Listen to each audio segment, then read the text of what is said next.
I'm still trying to So catch my glad, breath over look, here. so glad that Pitbull got these arms.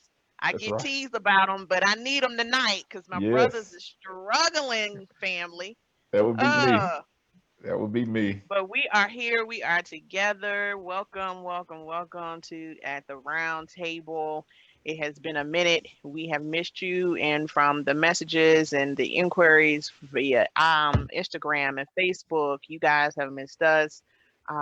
Thank you for your support and continue just interest in the show and also prayers.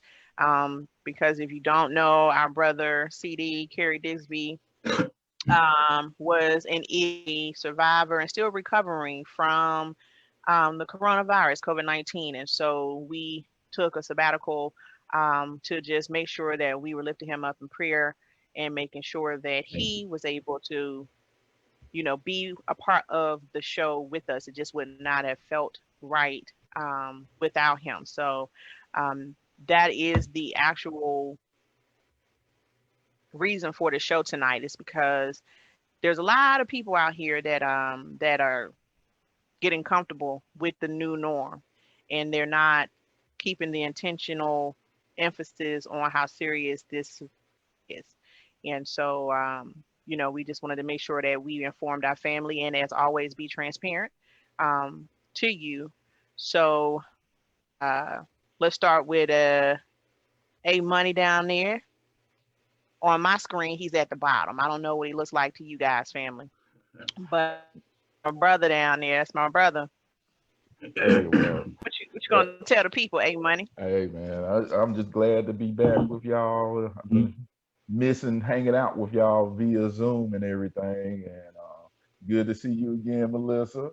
Miss and CD, it's good to see you, and you coming around as well. As Melissa got through stating that he's been going through a lot with COVID, and we're here to actually address, as you said, Melissa, the new norm and actually making sure everybody's actually taking this seriously. Yes. Yes. Thank y'all. I appreciate it. Shouts out to Terry Digsby and Phil Digsby. They just joined us on At the Round Table. Charlie Toots, always a blessing to see you. Thank you for joining us this evening. Y'all have to excuse me. Yeah, it's been interesting. It's definitely been interesting. I appreciate y'all thoughts. I appreciate the team. My brother and sister right here, they ride or die. They didn't want to keep going without me being on, but they checked on me and everything. And tonight is going to be interesting. We're going to get into the title of it, which is basically talking COVID-19. Let's get real. And I really wanted to share this with you because of what we've been seeing, what we've been hearing, the lack thereof from people. So I wanted to kind of give you like the real. I actually reached out. We had all been trying to get in contact with some people in the healthcare profession. We're still doing so now while we're on here. I just reached out to this one particular nurse who was very instrumental in helping my wife care for me. And hopefully she'll be able to get on here. She's seen a lot, and hopefully she'll be able to get on and share those experiences and stuff. So before we get into it, family, hopefully y'all been well. A Money, still looking like the professor. Good to see, man. It's been a blessing. A Money blessed me. He came, snuck over to my crib and dropped the card off and stuff. And I peeked out the peephole and saw this guy bending down and stuff. Sure enough, it was my brother. And then, of course, Pitbull in the dress, she like, you all right? She had to check on, she was on it. So, I appreciate it because she had been dropping some. And I just want to go because I don't have his address. Yeah. Well, she don't stay in the gas house either, but she dropping those scriptures, and I've been following them, and they really help sustain me. So I appreciate that, sis. Not a problem. Not a problem. And No. please understand that if there was a moment of lack of any type of communication or whatever, it was not lack of you and Renee being on my heart and on my mind.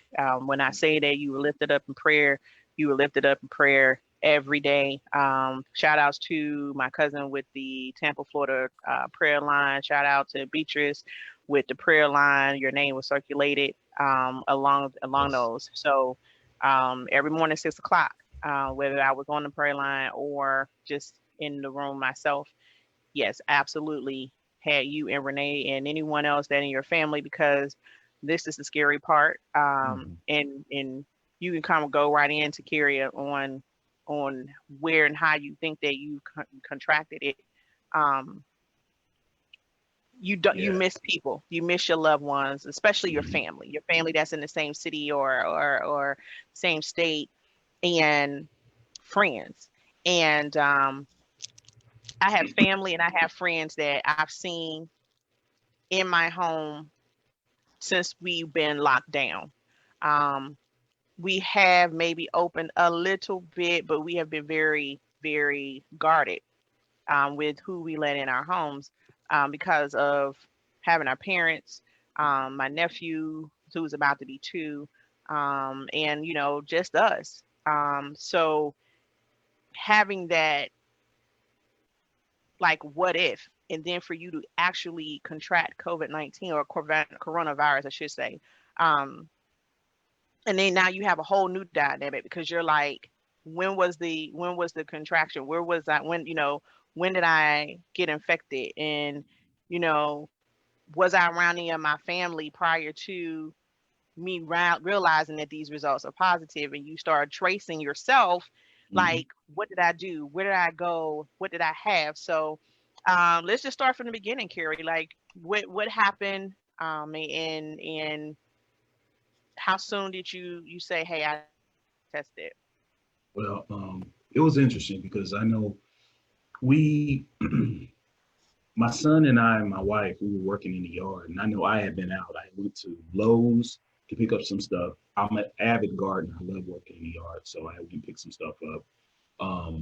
And then came back, and my son was helping me put gravel down. We were putting gravel stepways to our new fire pit we built. The family. We were out there working together, and he and I were working Mhm. very closely with each other. I remember, I remember he had went out of town, and he came back. My son, he went to the beach about a week or so before that, and then I was at Lowe's talking to this one gentleman, and I had my mask on, but he had no mask on. We was talking about the ministry, So the Bible tells us when 2 or 3, gather, and that was the first thing that was in my mind. It wasn't thinking about COVID. It was just thinking that. So from there, again, me and Kieran, we were working together, and this was like Labor Day weekend. So by the time Monday came, of course, we're good. We're all, we're chilling, we're cooking, family together. It's just us. But Right. then that Tuesday, I was feeling, I was getting a lot of drainage and such, and just irritation. So I said, well, let me just go to the urgent care and get checked out. Of course, they're going to tell you, hey, we want to give you the COVID test. Gave me the COVID test and told me to quarantine for 3 days. Literally a day and a half later, I get hit from them saying you got COVID virus. This was on September 9th. So on September the 9th, I had to let my wife know. Contact, and granted, this is, Labor Day weekend had just passed. So I've been over my parents' house working in the yard, helping my mom, been in the house, talking to my dad. My kids, my son, CJ, his wife, and the grandkids have been over. So I'm getting everybody on the phone saying, go get tested because now I'm on quarantine. My wife, Renee, literally had me go upstairs and live out of the bedroom for almost a month. Almost a month I was in there. She would come in and she would check on me, feed me, and things of that nature. Um, so when I was tracing it, it had to be either, at first I was thinking the gentleman from Lowe's, but then I also thought about my son, my youngest one, he went to the beach. Now, granted, my youngest one get tested as well. We had everybody in the house get tested. My youngest one had COVID. He was asymptomatic. So with that being said, we're both now COVID. He's downstairs quarantined.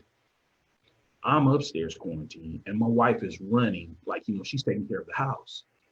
So um, it was interesting because September the 9th, that happened. By September the 14th, I had to go to the emergency room, and my left lung had pneumonia.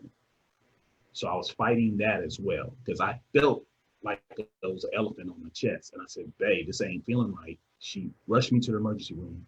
September 14th, pneumonia, left lung. So they sent me back home. They gave you a Z-Pack. This is one of the things a lot of people will tell you with COVID patients, get the Z-Pack. One of my brothers from Garinger had actually hit me when he found out I had COVID. He said, ask for the Z-Pack. You can't ask for it. They have to diagnose you to make sure they give it to you, because you have to understand COVID is a virus. So I was dealing with that. September the 14th, September the 25th.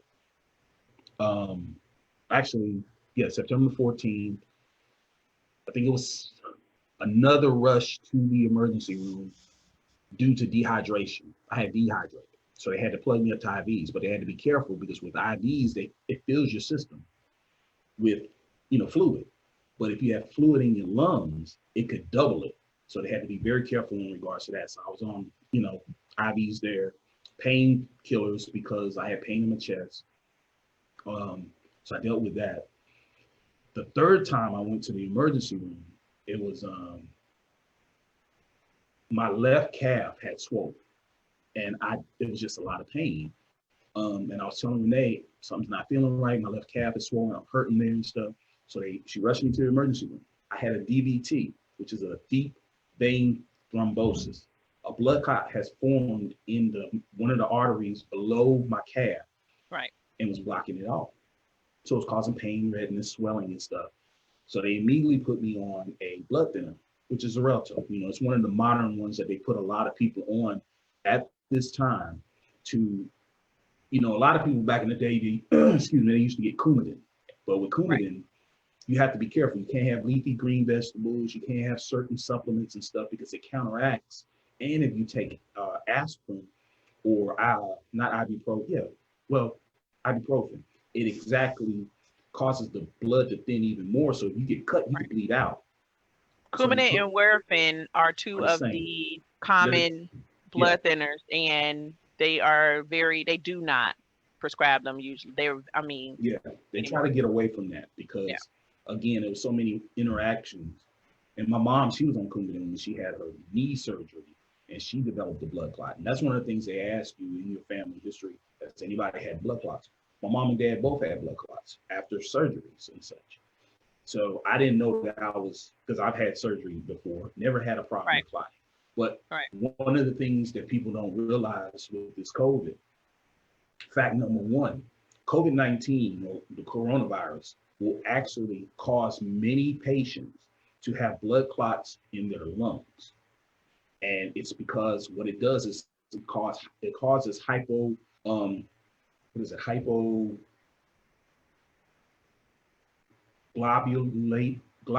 or something. Basically, it causes the platelets in the blood to keep producing. When we clot, when you cut yourself, blood automatically will go to the source and it starts clotting.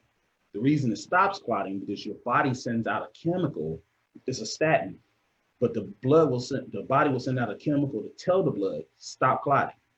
If that chemical does not go out, blood will continue to clot. So what happens with me being laid up due to pneumonia for about 2.5 weeks, as well as the COVID virus, it caused a blood clot in my left leg, which shocked me because they went and they give you an ultrasound, they go through your whole leg. I'm sitting there like I'm having a baby in my leg. They got all this gel and stuff on you, and there was a large blood clot in my leg. So I was dealing with that. Literally 4.5 days from that Sunday to that Tuesday, I was coughing up blood. And they said, if you cough up blood, my nurse was like, go to the doctor. Shouts out to Atrium. They had this nurse that would call me every single day to check on me. Virtual hospital is what they call it, and they'll always call. So she said, if you have a situation like that, and then I was talking to one of my doctors with Novant that said, something don't sound right. If you're coughing up blood in the morning, you need to go to the emergency room. I went to the emergency room, found out that the clot that was in my left leg had broke a piece off, went through my heart and lodged in my right lung. And I had pulmonary embolism. And it scared me because they said basically to my wife, it's lucky he called. I could have had a heart attack and not even known it. So literally the month of September, family, for me has been a challenge. And that's why I kind of wanted to share it. Yeah. I wanted to share this with you. I kid you not.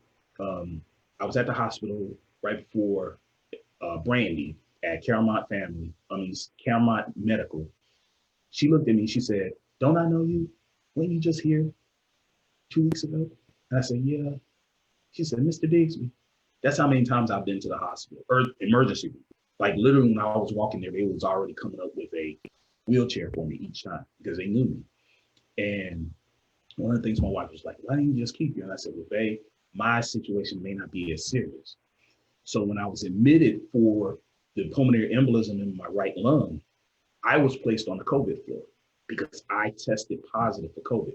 Granted, I had already went through the 12 days being quarantined, and then they always send you, something from the health department saying you passed your 12 days, you're not, you can't infect anyone or whatever. Mm-hmm. But people don't realize this.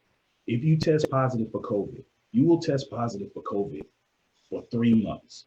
It stays in your system for 3 months. So they tested me for COVID.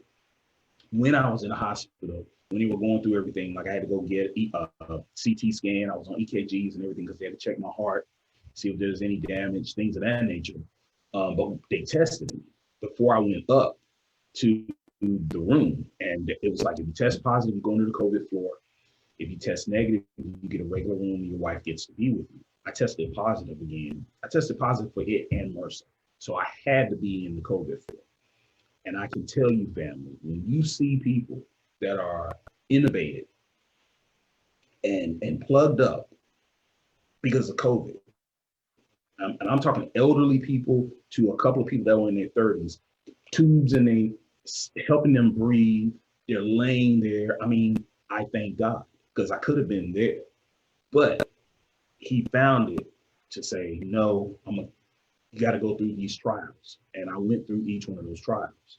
And it was sad. It was sad to see a 79-year-old woman in the room beside me. And she's by herself with tubes in her mouth and plugged up to multiple machines that was helping her breathe. And no family member there. Like I could not see my wife. None of us on the floor were allowed to have family. So you're by yourself. And it's sad. It's literally, COVID has the capability of really distancing people, but just think about it when you have a loved one in the hospital or even in your own home, you really can't touch them or be with them.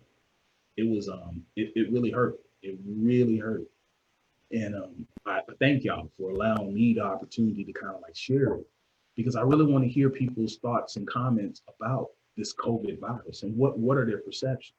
Because I think media is not giving enough. And I think some people are dumbing it down.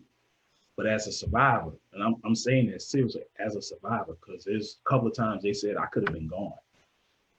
We got to do better. We really do. Well, I think that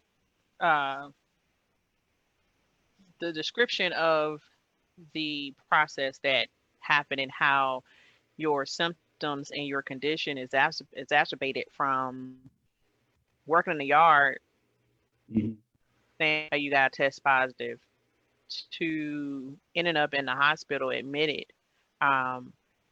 It definitely was, for me, I've always taken it seriously, but it's definitely like, are you kidding me? Because I believe that was one of the times that I checked on you. You were on your way to the emergency room and you were like, they're about to admit me, because that's when they found the blood clot in your lungs. And, I was in the health field for several years before moving to Charlotte. So I've never in my life had to deal with anything like coronavirus, COVID-19 at all. So shout out to the healthcare workers first, because no one knows what it's like on a regular day, but it's just a crazy day to work on a floor when you're busy and you got 12 people to one nurse. Or for me, I was IV special teams, so having to collect samples to go to labs or start IVs. Sometimes it's that loved one holding their hand that helps them. No one would ever admit this, but yeah, having a family member in the room can help you maybe go check on two or three other.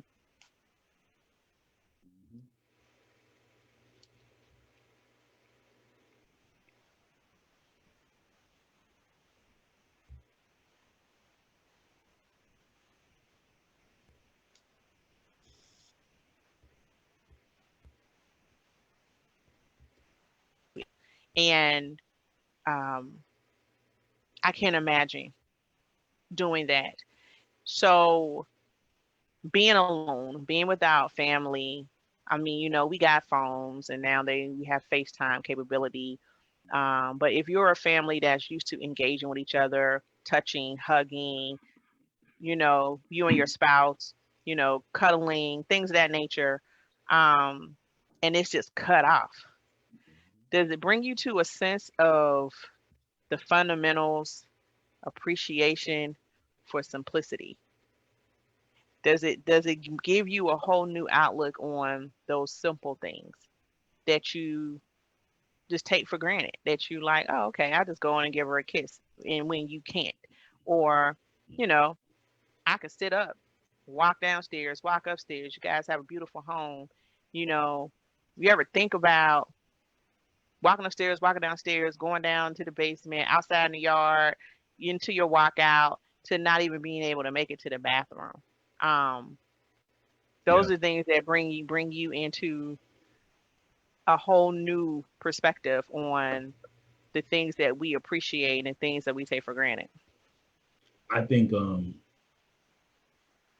well, before I say this, Shatoya Arnold is one of the health professionals that actually helped my wife. She's on here right now. She says praying. Shatoya, if you get a chance, I want you to chime in from your perspective as a healthcare professional.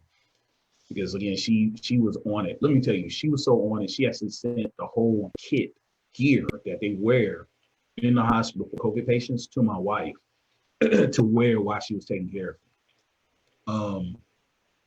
And I appreciate her. And then my cousin Phil, who's on here as well, she's a healthcare professional as well. And Phil was constantly checking on me because she's in it. She knows more about this. She knows it intimately. Okay. And I appreciate her for checking in as well. Charlie just said, this is why I still take it seriously and take all precautions. Charlie Tubes also said too that her grandmother battled it and I still can't get to see her physically and it's killing her. So yeah, it is that level of connectivity that we don't have because of it. And I can honestly say it, and I brag about this a lot, it allowed me to see my wife in a different light because, how can I say it? I knew my wife was strong, but this allowed me to see her strength. Mhm. Mhm. Because my wife held it down. And it allows me to understand when the Bible says, he that findeth a good wife, he who finds a wife finds a good thing. And it talks about the virtuous woman as well. And it touches my heart. And I had to tell her this. I said, babe, I'm sorry. She was like, well, why? And I was like, because, men, we're alpha. We're always one that always want to take care of. We don't want any harm to come to our wife. But I saw a strength and resolve in my wife that I had not seen since probably my early 20s or so. And I had my appendix ruptured. And we were dating at the time. She went and paid my bills and stuff, took checkbook, paid my bills, and everything. People were like, you're crazy, giving her a checkbook. You're not worried about her robbing you and stuff? I said, no, because that's not in my heart.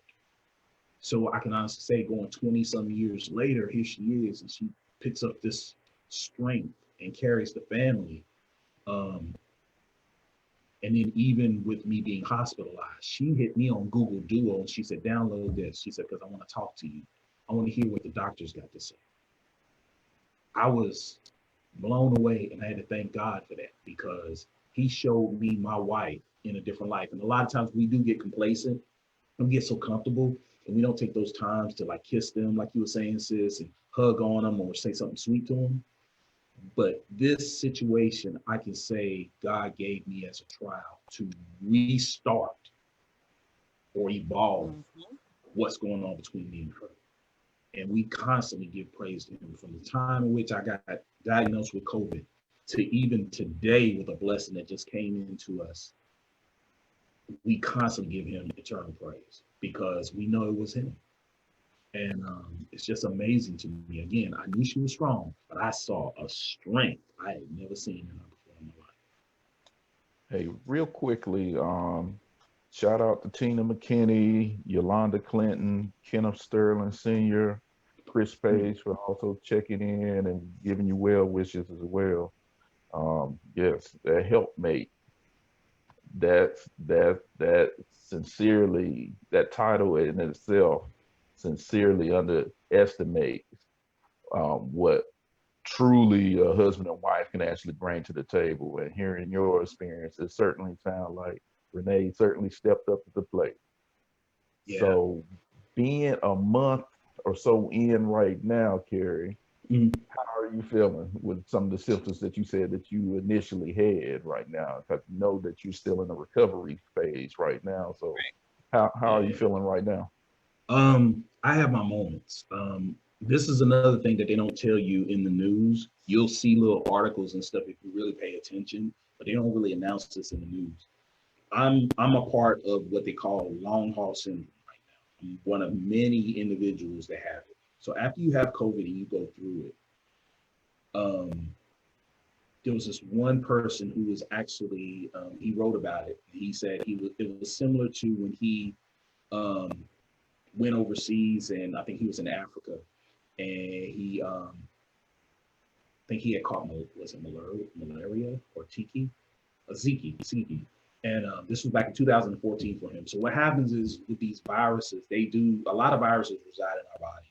And right now I'm part of the long haul syndrome, which is basically, I still have congestion. Okay. You could probably hear in my voice a lot of times. When I had Corona about 3 weeks ago or so, I still got it, let me rephrase that. But when I was really sick with it 3 weeks ago, for me to talk was hard. My lung capacity was very low, and I have an oxygen meter that Renee had bought, and she would always check my oxygen and my temperature. So during COVID, I always ran a temperature between 101 and 104. And then my oxygen had dropped one time that caused me to go in the hospital, which within the result was I was dehydrated. Even now, I still have congestion. And the nurse said it. She said, oh, you're gonna have that for a while. My energy level is not where it used to be. Like I was having just issue the other day. You know, I have to walk every day because of the blood clot. I have to keep moving. Every hour and a half, I have to get up and move. So I call myself going out. And I said, well, you know, Renee wants to get rid of some of these leaves on the walkway so, you know, she can, when she go to her car. So I'm gonna go out here and blow the leaves and stuff. I came in like I had actually ran around Gaston. Full speed. I was tired. I told him, I'm tired. So one of the things about long haul is your lack of energy. Again, your breathing and respiratory and such is affected. Matter of fact, when they test you, they can actually go and give you an x-ray and they can see if there's any remnants of the COVID virus because it affects your airways. Your airways are inflamed. So I'm dealing with that right now.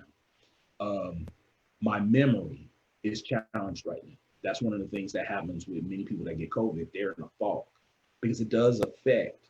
It causes a lot of inflammation and acceleration in your body. So one of the things I deal with is sometimes like a foggy memory, like certain things I know, but it takes me a while to register it. And a lot of people have been going through this. I think they were saying in the article that there's actually, they would send out a survey and there were like, you know, hundreds of thousands of people that have experienced this as well. And it's long-term because I think I mentioned earlier with COVID, you can test, and this is what I don't understand. Now I'm gonna drop some disagreements with somebody, but here I am, I've tested 3 times for COVID, okay?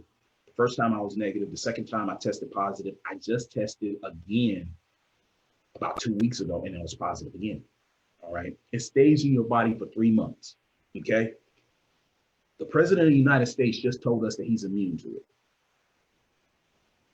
not understanding that. Now, granted, he was given a plethora of drugs, and you know, he has basically individuals that are on call in the White House. The White House has a hospital within itself, but then, you know, of course, with him, they're going to send him to a secure location with the top medical. You know, you got Navy medicine that is there, and they gave him a plethora of drugs and everything. And now he's quote unquote immune. Family, if you're not wearing your mask, let me give you a heads up.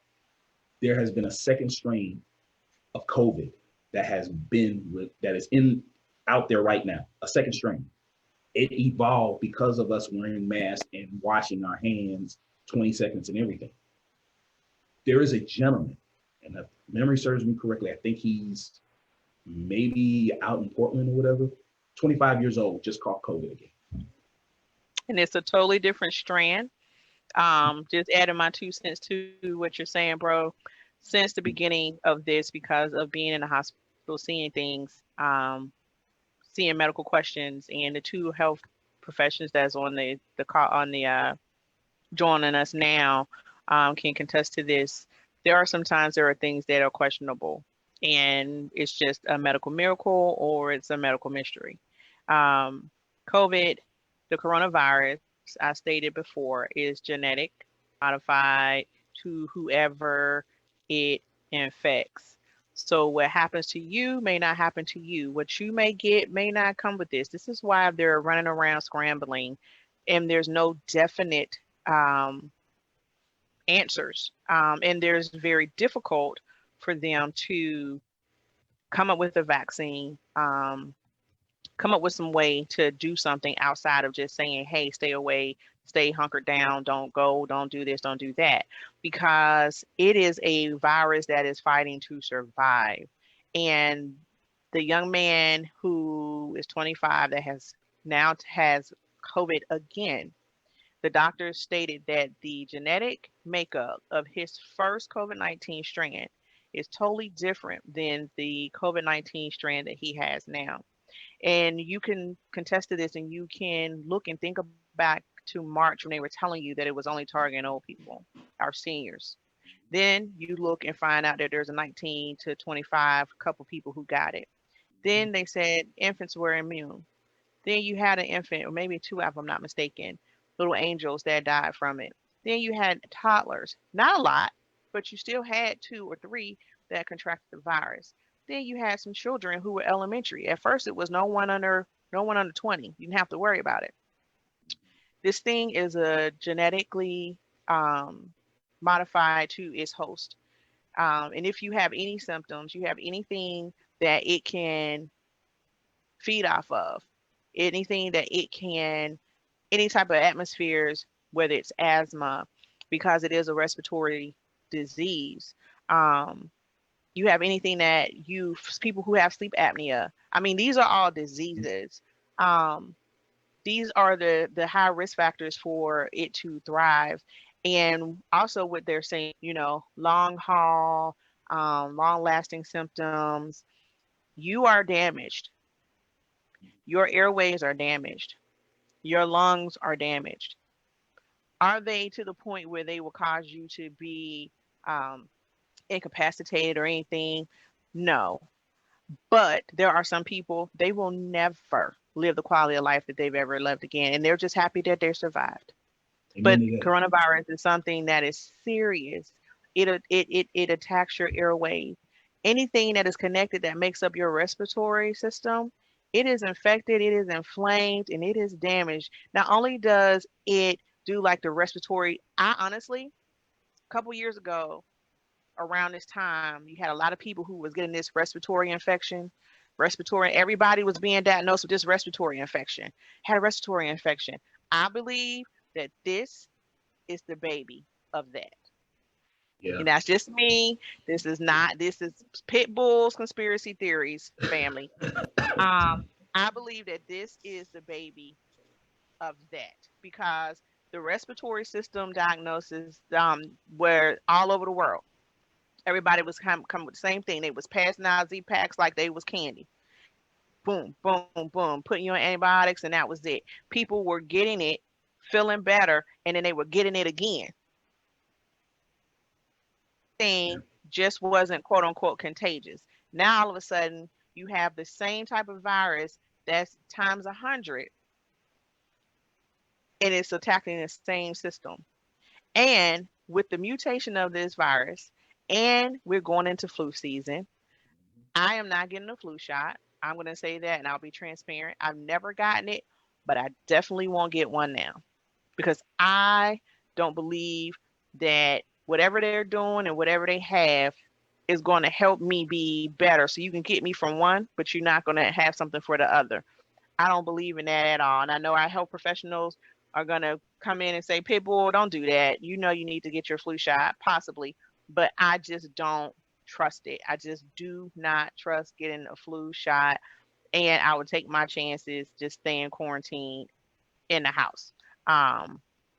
I just can't. I can't do it. And then, you know, when you have people, you're not the only person that's close to me that caught this virus. And to talk to them on the phone and to see them now, yeah, they're not the same. And they say it. I'm glad I'm here. I'm probably 80% myself, or I'm 90% myself, but they can't get back to 100. And they've had my one friend was diagnosed in May. My other friend was diagnosed in July.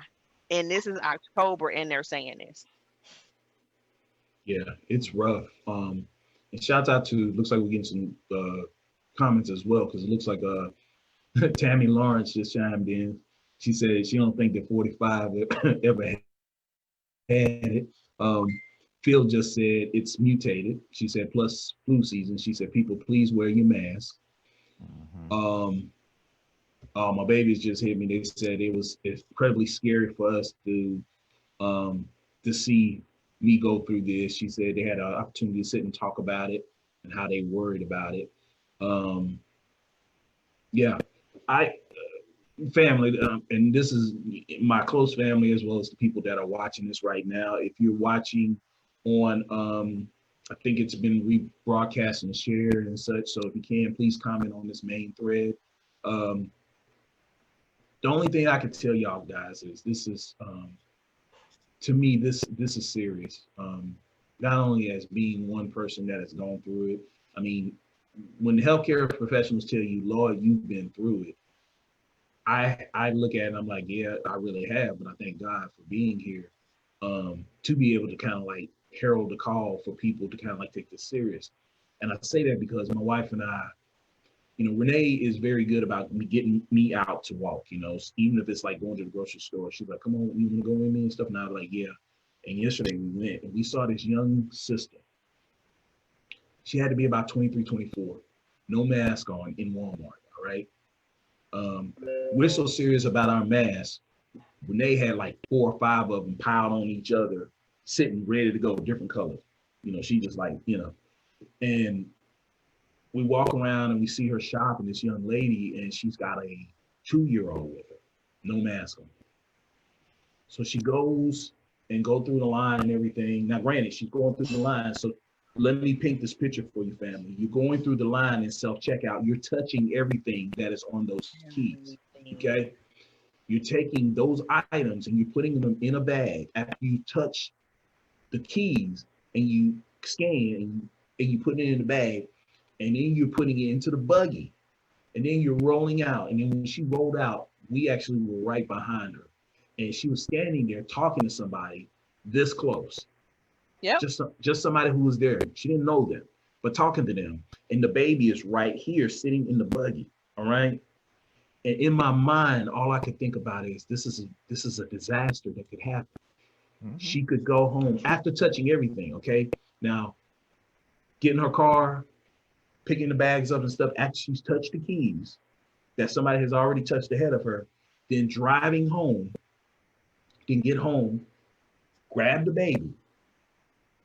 And it just, to me, it was a disaster.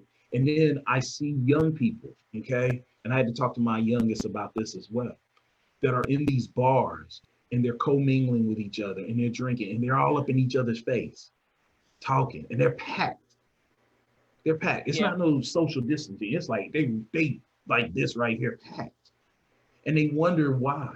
And then to even think about the whole thing with the president And when he had that press conference in regards to the next Supreme Court justice and introduced her and her whole family, and that created a host of individuals catching coronavirus. A host to catch it and a host to spread it. And to spread it. So I say this to everybody, and I hope they're listening. You guys got to be serious about this thing. Even if you're just jumping out of your car to go pump the gas and there's somebody on the other side, even if you're going into the store and say, you know what, I know what I need. I'm just going right here to the customer service and my stuff has already been packed for me. I'm just going to pick it up. Wear your mask. Wear your mask. Because I remember when this thing happened in March, and like you sis and bruh, I saw people talking about, you know, only old people are catching it. Only young, even heard this thing about black people can't catch it. Hello, I got it, and I'm black. All these myths and these minor Monday morning quarterback sit in my back chair and have this theory is not going to get it. They're telling us wear these masks. They're telling us to stay 6 feet apart. They're telling us to wash our hands 20 seconds under hot water with a lot of soap. They're telling us to utilize, you know, the disinfectants and such on my hands, spraying and everything. Family, we have to be serious about this because, and this is what I told my son, if you don't want to do it because you feel invincible, do it because we may not be invincible. Exactly. Think of others when it comes down to doing what you need to do. You may be okay. You know, he's gone out of town with different things and didn't catch anything or didn't feel like he caught anything. But, you know, a lot of people don't understand what asymptomatic means. You have something that you can give to other people without you being sick, without you having symptoms, without you feeling any type of repercussions at all. So think about those people who you are coming in contact with. Think about those people who you are going to maybe just go by. I was in the store with my daughter. We were getting groceries and a woman was walking. I was walking and we bumped each other. You know, she said, "Oh, I'm sorry." I said, "I'm sorry," you know, because it literally just happened. Stuff like that still happens. It's still going to happen.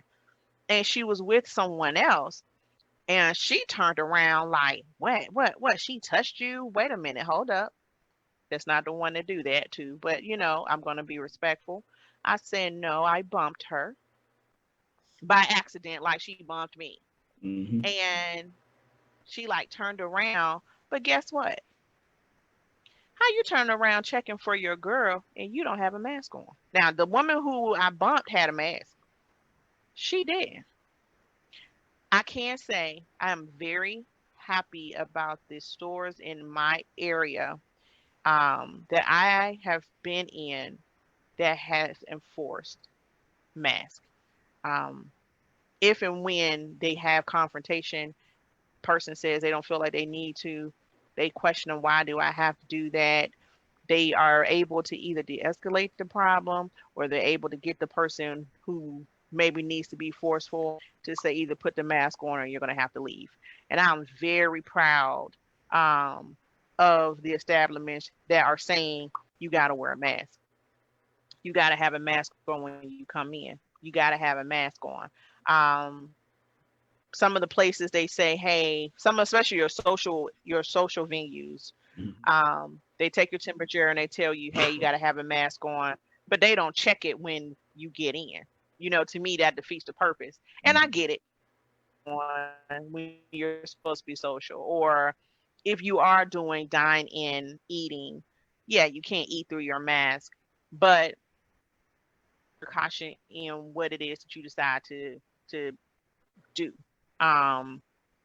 What you decide to be a part of. This is serious, and it could be as simple as somebody touching your hands. You know, everybody was crazy watching Contagion and what's the other one, Outbreak, and when this first came out, they were like, oh my goodness, and now it's like your everyday. This pandemic is entertainment to you. This is not real, or it's like, oh, well, I made an adjustment. This is your life, or this is somebody else's life that is at risk because you're not taking the precautions that you need to. And Carrie is an example of that. This doesn't have to be someone who is, maybe running out of town every weekend, in bars, in clubs, literally doing things that need to get done, whether it's grocery shopping, taking care of things that need to get done around your home. You're in a home, you're in a Lowe's. It's not a club. These are things and necessary places that you have to go. You know what I mean? Here you are. You got Yeah, sick. it is. It is. And hey, I want to get some crazy shouts out real quick. Shouts out to Shawan. She's joined us at the round table. Shouts out to Tanya Beckham, Tanjika Watts, Latosha Carson. Shouts out to Damian Dash. He joined us on at the round table. He's watching. Hey, Dame. Renee Crooms, thank you for joining us. Latisse Howie, thank you for joining us. CJ Digsby, my son, thank you, man. Tawanda McCray, oh goodness, excuse me, my throat. Thank you for joining us, sis. We appreciate you. Oh, Mahogany to BT, thank you. She said, looking good.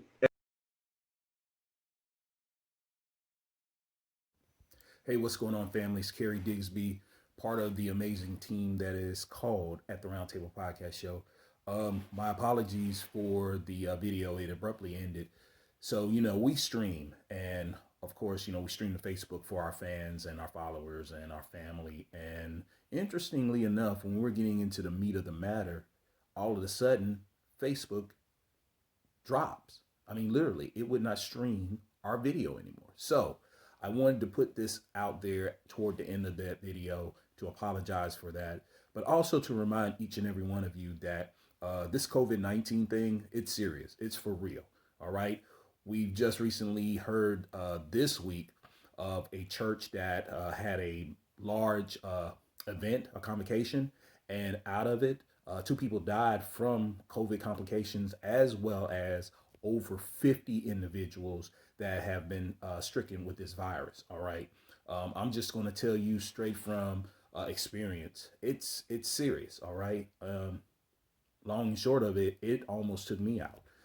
By the grace of God, I was able to be cared for and such. But there are a lot of people right now that don't have that luxury. They're being hospitalized. They can't see their family.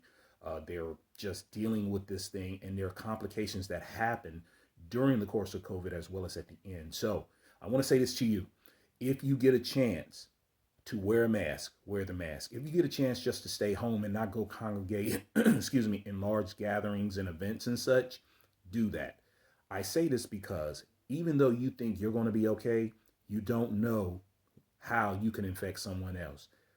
The way this thing is transmitted, they're changing it every day as far as how long it stays in the air, how long it stays on surfaces. It is serious, and we're getting ready to get into the flu season as well. So that's very scary as well, because you could have COVID and the flu at the same time. So I say this to you, wear a mask, wash your hands for 20 seconds, all right? Stay 6 feet away from each other.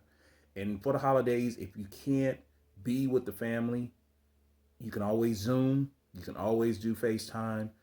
You would rather do that than accidentally infect someone, or you get infected, and then there is no more holidays, there is no more birthdays, and there is no more time with your loved one. All right. I just want to share that with you. Thank you for joining us on At the RoundTable Podcast Show.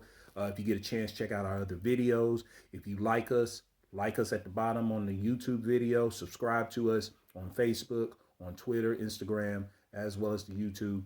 And stay tuned. We got some more shows that are going to be coming up with some great individuals teaching you everything. It's the positive side of media.